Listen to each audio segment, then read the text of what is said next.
अब हमारी human body की इवोल्यूशन लगातार पिछले कई लाख सालों से होती चली आ रही है और इसी इवोल्यूशन की एफिशिएंसी की वजह से आज हम लोग जिंदा हैं। और इस इवोल्यूशन की खूबसूरती का एक बड़ा सबूत ये है कि ये हमें हमारे गलत लाइफस्टाइल चॉइसेस और गलत फूड चॉइसेस के दुष्प्रभावों से बचाने की पूरी कोशिश करती है। और इसी के चलते जब कोई व्यक्ति लगातार कई सालों तक भी गलत फूड प्रोडक्ट खाता रहता है तो भी उसकी बॉडी उसे जिंदा रखने की हर हाल में कोशिश करती है। लेकिन इवोल्यूशन की इस एफिशिएंसी की वजह से और ह्यूमन बॉडी की इस रेजिलियंस की वजह से अक्सर किसी क्रॉनिक डिसीज की सिम्टम हमें साफ साफ दिखाई देने में कई साल लग जाते हैं। कुछ केसेस में 15-20 साल भी लग जाते हैं, 25-30 साल भी लग जाते हैं। और इसीलिए किसी भी उस व्यक्ति को जिसे कोई भी क्रॉनिक डिसीज है उसे ये बात अच्छी तरह से समझ लेनी चाहिए कि उसकी क्रॉनिक डिसीज रातों रात शुरू नहीं हुई, बल्कि पिछले कई सालों से लगातार उसके शरीर में पलती और बढ़ती रही है। अब यदि हम टाइप 2 डायबिटीज़ की ही बात करें तो टाइप 2 डायबिटीज़ इंसुलिन रेजिस्टेंस की वजह से होती है और इंसुलिन रेजिस्टेंस को डेवलप होने में कई साल लग जाते हैं। जब कोई व्यक्ति लगातार रिफाइंड कार्बोहाइड्रेट्स डेली बेसिस पर कई सालों तक खाता रहता है तो उसकी पैनक्रियास जैसे तैसे उसकी बढ़ी हुई ब्लड ग्लूकोज लेवल्स को कम करने के लिए इंसुलिन का प्रोडक्शन तो करती रहती है। लेकिन कई महीनों कई सालों के बाद एक ऐसा समय आता है जब या तो पैनक्रियास इंसुलिन का प्रोडक्शन करते करते थक जाती है, जिसे पैनक्रिएटिक बर्नआउट भी कहा जाता है, या फिर बॉडी सेल्स इस इंसुलिन हार्मोन को रिस्पॉन्ड करना ही बंद कर देती हैं और उस सिचुएशन को कहा जाता है इंसुलिन रेजिस्टेंस।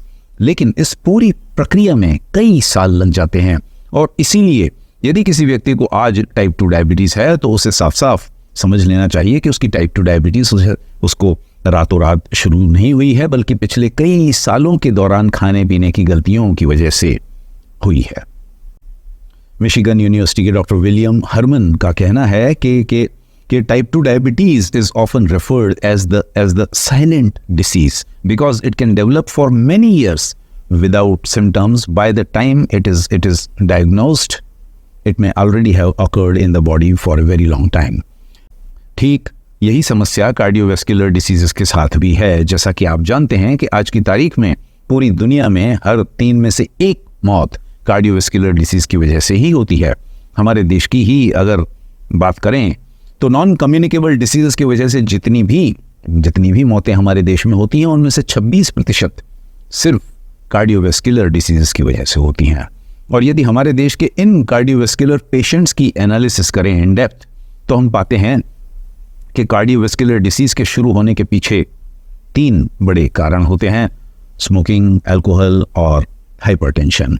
15% पेशेंट्स स्मोकिंग करते पाए जाते हैं, कई पेशेंट्स 4 लीटर से भी ज़्यादा अल्कोहल का कंजम्पशन करते पाए जाते हैं और लगभग 21% पेशेंट्स को हाइपरटेंशन की शिकायत होने की वजह से कार्डियोवैस्कुलर प्रॉब्लम्स डेवलप होती हैं। लेकिन परेशानी की बात यह है कि स्मोकिंग करने और दारू पीने या ज़्यादा सॉल्ट खाने और गलत फूड खाने के दुष्प्रभाव लोगों को कई सालों तक दिखाई नहीं देते, क्योंकि उनकी बॉडी उनकी इन सब गलत लाइफस्टाइल चॉइसेस को जैसे तैसे संभालती रहती है, काउंटर बैलेंस करती रहती है और इसके चलते लोगों को लगता है कि सब कुछ ठीक ठाक चल रहा है। और फिर अचानक एक दिन पानी सर से गुजर जाता है, तब उन्हें पहली बार चेस्ट पेन होता है और यदि कोई ECG कराने के लिए वे जाते हैं तो उन्हें मालूम पड़ता है कि उन्हें हार्ट प्रॉब्लम है या उन्हें कुछ ब्लॉकेज की समस्या है। लेकिन तब तक जैसा कि आप समझ सकते हैं आग लग चुकी होती है और उस वक्त कुआं खोदने का समय नहीं होता। माउंट साइनाई हॉस्पिटल के डॉक्टर वैलेंटाइन फस्टर हैं, वो कहते हैं कि atherosclerosis is a major contribution to heart disease but it begins in childhood and generally it doesn't cause symptoms until middle age. The slow progression highlights the importance of early prevention. दूसरे शब्दों में हमारी गलत lifestyle choices और हमारी गलत food choices slow poison की तरह होती हैं, जो हमें अचानक एक झटके में नहीं मार डालता बल्कि धीरे धीरे मारता रहता है। आज से लगभग 200 साल पहले अधिकतर लोगों की मृत्यु एक्यूट डिसीजेस की वजह से होती थी। कहीं कोई प्लेग फैल गया और अचानक हजारों लाखों लोगों की मृत्यु हो गई। किसी व्यक्ति का कोई एक्सीडेंट हो गया और उसके चलते उसकी मृत्यु हो गई। किसी व्यक्ति को कोई छोटा मोटा इन्फेक्शन हो गया तो उसकी वजह से ही उसकी मृत्यु हो गई। किसी व्यक्ति कि हाथ या पाँव की कोई हड्डी टूट गई और वो घाव कभी भी नहीं भर पाया, तो उसकी वजह से उसकी मृत्यु हो गई। जबकि आज की तारीख में हमारा मेडिकल सिस्टम हमें इस तरह की एक्यूट डिसीजेस से मरने नहीं देता, जिसके लिए हमें उसका शुक्रगुजार होना चाहिए। लेकिन हमारा मेडिकल सिस्टम जहां हमें एक्यूट डिसीजेस से अधिकतर केसेस में बचा पाता है, वहीं क्रॉनिक डिसीजेस को सॉल्व करने की ताकत उसमें नहीं होती। वो क्रॉनिक डिसीजेस के पेशेंट्स को लंबे समय तक जिंदा रख सकता है, लेकिन उन्हें क्रॉनिक डिसीजेस से पूरी तरह से छुटकारा नहीं दिला सकता। और इसीलिए मैं अपने जीवन में कोशिश करता हूं कि ऐसी सब हरकतों से बचूं जो क्रॉनिक डिसीजेस शुरू होने का कारण बनती हूं, क्योंकि मैं जानता हूं कि क्रॉनिक डिसीजेस का इलाज करने से कहीं ज्यादा बेहतर है उन्हें अवॉइड करना।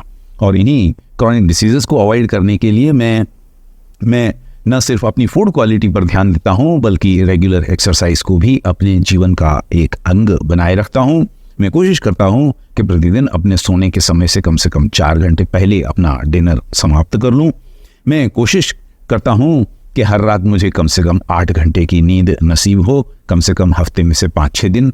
और कोशिश करता हूं कि सनराइज और सनसेट के समय में अपने घर में बैठा इंस्टाग्राम या रील्स या व्हाट्सएप वीडियोस में देखता रहूं, बल्कि बाहर जाकर प्रकृति के दर्शन करूं। और ये सब मैं इसलिए करता हूं क्योंकि मैं समझता हूं कि क्रॉनिक डिसीजेस के मैनिफेस्टेशन में कई साल लग सकते हैं, और जब तक क्रॉनिक डिसीजेस की सिम्टम्स सही तरीके से हमें साफ साफ दिखाई देती हैं, तब तक अक्सर मामला काफी बिगड़ चुका होता है। अंग्रेजी में 2 कहावतें हैं, स्टिच इन टाइम सेव्स 9, और दूसरी है कि N ounce of prevention is worth a pound of cure. और मुझे लगता है कि यदि हम इन कहावतों में बताए गए फार्मूलों को बड़े पैमाने पर इम्प्लीमेंट कर सकें, तो हमारी डिपेंडेंस डॉक्टर्स और हॉस्पिटल्स पर काफ़ी हद तक कम हो सकती है।